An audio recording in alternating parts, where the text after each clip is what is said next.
Back in episode 1, I went from silver to radiant in 6 months. And no, I wasn't a pro in other games. I was actually average at best in competitive games like League, Overwatch, and Counter-Strike. Now, I'm not gonna lie to you, I played a lot in those 6 months. And I mean a lot. But as we all know, spamming games can be useless if you're not making any progress. The real difference in progress comes from the tiny simple habits that stack up on top of each other. So in the hopes that you don't experience the same pains I went through, in this video, I'll share 9 tiny habits that help me hit radiant and can help you hit radiant as well. The first habit I used to rank up is mini VODs. When I first started playing, many of the fights I was taking felt like a random outcome. I'd lose or win fights that I didn't fully understand the reason why, and it drove me crazy not knowing why I was succeeding or failing. I realized if I didn't start reviewing my mistakes, I'd keep repeating them over and over again without even noticing them. That's when I started doing mini VOD reviews. This habit completely changed my rank climb because whenever I was really confused about a round or how I just completely whiffed that shot, I made sure to clip it and review it right after the game. For example, my student here wasn't sure on how to scale properly at the start of the round,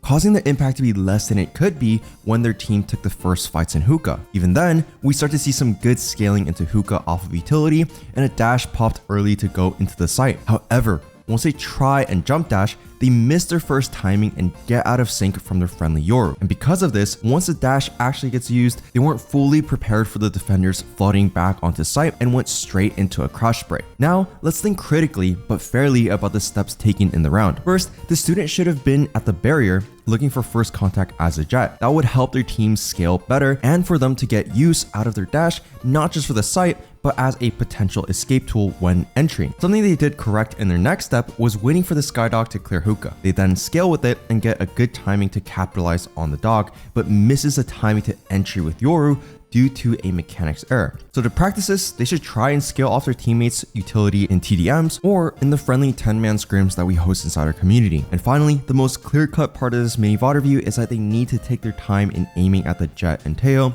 so they're not forced to crouch spray after whiffing. Crouching when entering into the site as a duelist stops your momentum as well as your options, so the student can try to move more next time in their gunfights. So for now, don't overload yourself by looking through VODs and VODs of games when you really only need to look at the small moments to improve. Now, the second habit I developed was aim training with purpose. I was grinding death matches and aim lab for hours every day, but my aim somehow kept getting worse at times, and there's a clear reason for that. One mistake was sabotaging my entire aim routine. I kept avoiding the parts of my aim that needed the most work, like tracking and flicking. Instead, I just played the tasks that I enjoyed, and that held me back without me even realizing it. To fix this, I hopped into a deathmatch and recorded my gameplay to find what issues my aim had. And once I spotted my weaknesses, I drilled them with targeted playlists and practice routines in the range until they became second nature to me. For example, I realized that I was struggling with tracing angles cleanly and tracking enemies that moved a lot. So to help me fix that, I used scenarios like this one to improve my tracking skills. When I finally trained my weak spots directly,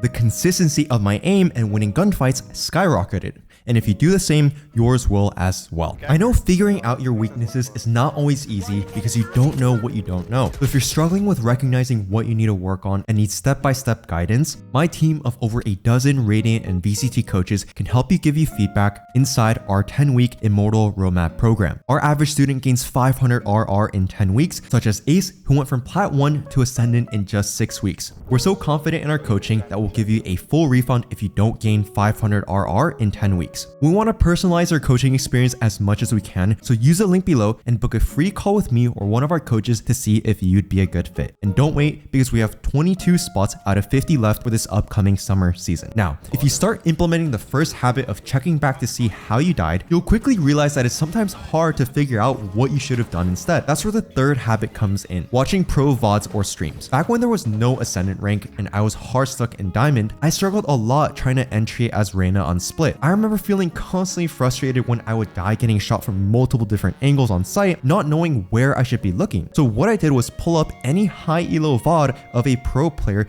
playing the exact same agent on the same map, and I paid attention to what they did differently than myself. I tried to put myself into the game that I was watching. I would ask myself, what decision would I be making right now? And if the pro ended up doing something else than I normally would have, I tried to analyze and break down why they made a different decision than what I was thinking of doing. In the split example, I noticed that the pro hugged the bottom of heaven, which allowed him to isolate way more angles than the way that I was running out on site. So next time you try to implement the same habit, make sure that you're being specific with what you're trying to look for in a pro's gameplay. Now, the fourth habit that helped me hit Radiant was making sure I only played on my main when I knew I was at my 100%. Some days you'll have a bad night of sleep and feel fatigued throughout the day. And some days your reaction time and decision-making skills might feel a bit sluggish. And if that's the case, don't feel the need to brute force your way through grinding more games and end up losing all your RR gains. When I wasn't feeling 100% that day or just wanted to learn something new, like a new agent, I hopped on an alt account that's around the same rank as my main. And this allowed me to have a low stakes environment where I could be creative and limit test myself to see which plays work and don't work. That way, I was still learning in realistic conditions without the pressure of ranked anxiety on my main. And when I knew I was in my best condition, I would hop on my main and play on the agents I'm most comfortable and confident with. And when I notice that something in my gameplay feels off or a bit weird, I'd hop back on my alt to try and figure out what works best. And just as a disclaimer, this isn't an excuse to go and smurf down in lower ranks or have more than one alt account. Too many accounts can make it very difficult to track your progress and maintain consistency overall. Instead, think of it like a balancing act. You should put way more time and effort into playing on your main account, while your alt account is for limit testing and experimentation. And speaking of limit testing, one of the skills that I had to experiment a lot with trying to figure out was my post plants. And that brings us to the fifth habit that I want to share with you, checking utility. This fifth habit can be pretty confusing if you aren't sure how, but checking utility and ultimates is an important skill that helped me understand the game. So for you, when you look at the enemy's team comp, you can figure out exactly what can affect you in your game right from the start, and especially as long as you know what utility the enemy has available. So if you aren't sure exactly what each agent does or how often they can do the things they can do, take some time to go into the range or a custom server to figure them out. And knowing what every agent typically does and what they're limited in doing can help you inform your next round winning play. For example, let's say you're in a 1v1 against a Phoenix. Normally, a Phoenix is limited to 2 flashes in a round. However, Phoenix also has a refresh on his flashes after he gets 2 kills. So if you use 2 flashes to get 2 kills, then that same Phoenix has 1 more flash to fight with. That means for you, if you know that he has only 1 flash after he killed 2 of your teammates, you can be prepared to dodge the only flash he has left in your duel. Or let's change the Phoenix to a KO, an agent with 2 somewhat similar flashes. And all of a sudden, you know he doesn't have any flashes he can fight you with after he uses them both. So as long as you or your teammate can keep track of the utility the enemy uses, you know exactly what to deal with in every round. You can also do this with your teammates by pressing Alt on your keyboard. And if they don't have any abilities available, it'll be grayed out. The same habit to track utility is great for dealing with ultimates. When you press tab and see a bunch of agents who have strong execute ultimates and the enemy team is on the attacking side, you can make an educated guess that they might use these ults to go fast into a site. On the other hand, if they haven't used their ultimates the entire game, you might be able to take a different approach to fighting them with your own ultimates or utility. As long as you track the enemy's utility,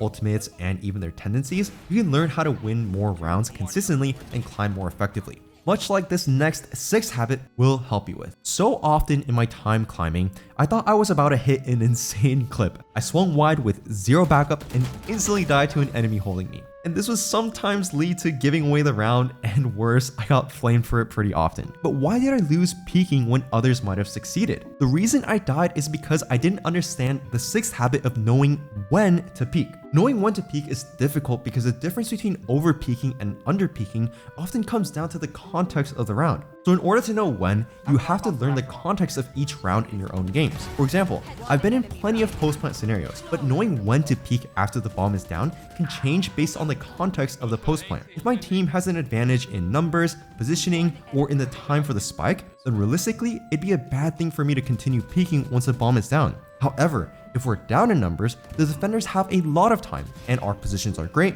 then taking a duel and over peeking might help bring the team a round we might have lost otherwise on paper. You can apply this contextual peeking idea to any scenario that you're in, and it can especially help you when doing our earlier habits like mini VOD reviews or developing good habits on when to peek in each round. While every habit I've mentioned so far has been important, none of them are as clear-cut and necessary as this. When you play Valorant to climb and improve, you need to focus on Valorant to improve, and that's the 7th habit. It's simple, but a seriously necessary step you need to take and build a habit of when playing. For myself, my best way to remain focused and diligent learned throughout my journey to Radiant was to give myself clear resets between longer play sessions and avoiding distracting things during those play sessions. My phone, for example, is one of the most distracting things possible that can be near me when I'm playing Valorant. So instead of keeping it next to my desk, I'd keep it in another room entirely when I was playing so I wouldn't get distracted mid-game. And after a bit of time having highly focused sessions, I'd give myself a few minutes of break to reset and check my phone, get some water, grab a snack, or do whatever else I needed to do to mentally reset myself. To have focused play sessions might look different for you compared to me. My version of focus means no music, no phone, and no background noise. But I know other Radiants and pros who can only focus on ranked when they have some background music on to help them stay relaxed and calm. While it isn't very ideal for sound cues, if it helps you keep your focus on the game, that's totally fine. If you want a world championship like Giacomo, then maybe you can get away with playing Minecraft even in between rounds. With a more focused mindset, this next habit should be easier than ever. By far, one of the most frustrating things I had to deal with was my habit of not clearing corners properly. I kept getting caught by enemies in angles I only half cleared,